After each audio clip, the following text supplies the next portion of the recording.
Luar biasa, inilah kisah keajaiban unta Nabi Muhammad Shallallahu Alaihi Wasallam.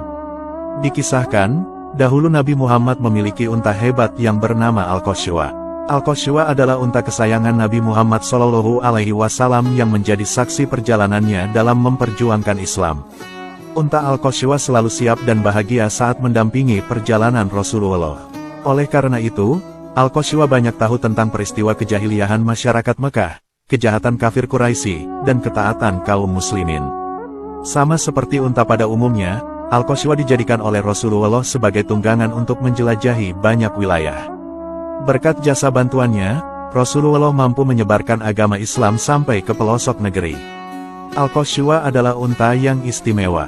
Dalam buku Kiswa Unta Kesayangan Nabi Muhammad disebutkan, bahwa unta ini pernah diperintahkan Rasulullah untuk memilih tanah yang akan dibangun sebagai rumah dan Masjid Nabawi. Disebutkan pula, bahwa Al-Qashwa menjadi salah satu binatang yang bisa masuk surga. Ada begitu banyak kisah Rasulullah bersama unta kesayangannya dalam menyebarkan agama Islam. Dikisahkan, bahwa Al-Qashwa dahulu pernah turut menentukan tempat singgah Rasulullah saat tiba di Madinah. Pada saat siang hari, matahari bersinar terik di atas langit Madinah. Para penduduk yang disebut kaum Ansor sedang beristirahat di depan rumah mereka.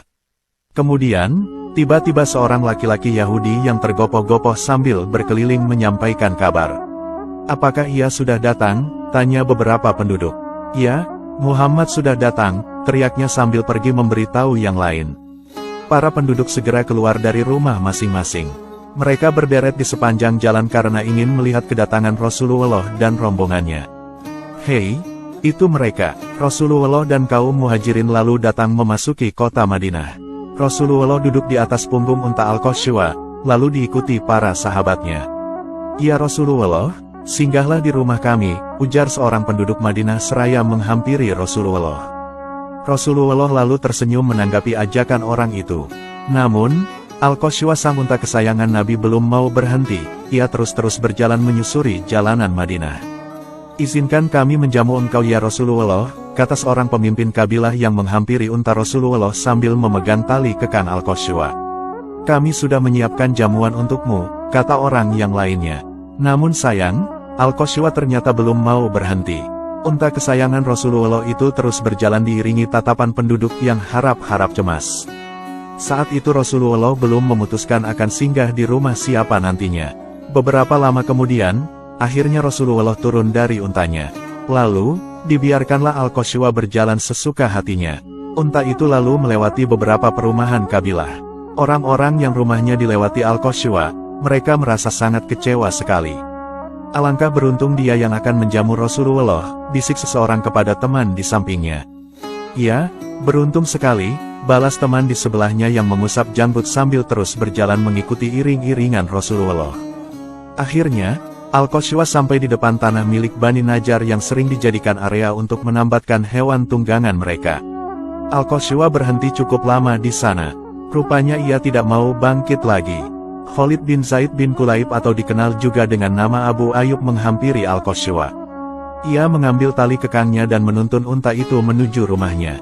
Akhirnya, Abu Ayyub pun menjadi orang yang beruntung. Rasulullah dan Abu Bakar pun memutuskan untuk tinggal di rumah Abu Ayyub selama beberapa waktu. Rombongan Rasulullah yang lain juga demikian. Selain itu, berikut keajaiban dan keistimewaan unta Al-Qashwa. Unta Al-Qashwa dulunya adalah seekor unta yang dibeli dari Abu Bakar As-Siddiq.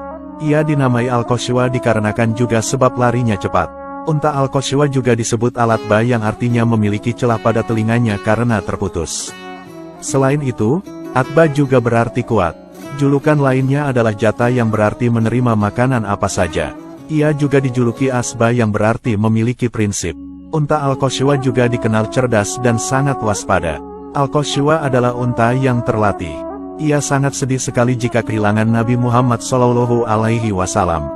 Pernah di saat Rasulullah Shallallahu Alaihi Wasallam wafat, Al-Qashwa tidak mau makan maupun minum, padahal unta tersebut dikenal makannya banyak. Ia menangis sedih karena kehilangan sang utusan mulia. Kepergian Rasulullah membuatnya tidak bisa lagi menemani Rasul kemana beliau pergi seperti dulu. Selain itu, Al-Qashwa juga bersedih ketika kaum kafir Quraisy berbuat buruk pada binatang apalagi jika ke unta. Dia sedih saat Rasulullah Shallallahu Alaihi Wasallam disakiti atau bahkan diancam. Al-Qaswa pernah membayangkan bahwa bila dia manusia, maka dia akan jadi orang pertama yang membenarkan perkataan Nabi Muhammad Shallallahu Alaihi Wasallam. Al-Qaswa juga turut menjadi saksi perjuangan Nabi Shallallahu Alaihi Wasallam karena ikut hijrah ke Habasyah saat melawan kafir Quraisy, termasuk saat hijrah ke Madinah sampai kemudian kembali merebut kota Makkah beserta Ka'bah. Unta Al-Qaswa ini lahir di kampung Bani Kusyair dengan warna kulit merah, dan ada percampuran warna putih dan hitam dengan lebih didominasi putih. Al-Qaswa menemani Nabi Shallallahu Alaihi Wasallam selama 11 tahun dan mati pada usia 15 tahun. Unta Al-Qaswa merupakan satu-satunya kendaraan yang kuat menahan beban wahyu Allah Subhanahu wa Ta'ala. Dia juga menjadi penentu saat memilih tempat tinggal dan lokasi pembangunan Masjid Nabawi saat tiba di Madinah. Rasulullah Shallallahu Alaihi Wasallam menyerahkan penentuannya pada unta kesayangannya yaitu Al-Qaswa, agar tidak ada kalangan Ansor yang iri. Di mana Al-Qaswa berhenti dan duduk, disitulah Rasul Shallallahu Alaihi Wasallam akan membangun tempat ibadah dan rumahnya. Setelah sampai di depan rumah Abu Ayyub Al-Ansori, unta tersebut berhenti. Kemudian, dipersilakan oleh Abu Ayyub Al-Ansori tinggal di rumahnya. Setelah tinggal beberapa bulan di rumah Abu Ayyub Al-Ansori, Nabi Shallallahu Alaihi Wasallam mendirikan masjid di atas sebidang tanah yang sebagian milik Asad bin Zurrah yang diserahkan sebagai wakaf, dan sebagian lagi milik dua anak yatim bersaudara yaitu Sa'al dan Suhail bin Amr. Inilah cikal bakal pembangunan Masjid Nabawi yang saat itu berukuran sekitar 50 x 50 meter dengan tinggi atap sekitar 3,5 meter. Saat ini, Masjid Nabawi sudah mengalami banyak berkali-kali pelebaran area hingga besar dan luasnya seperti sekarang ini.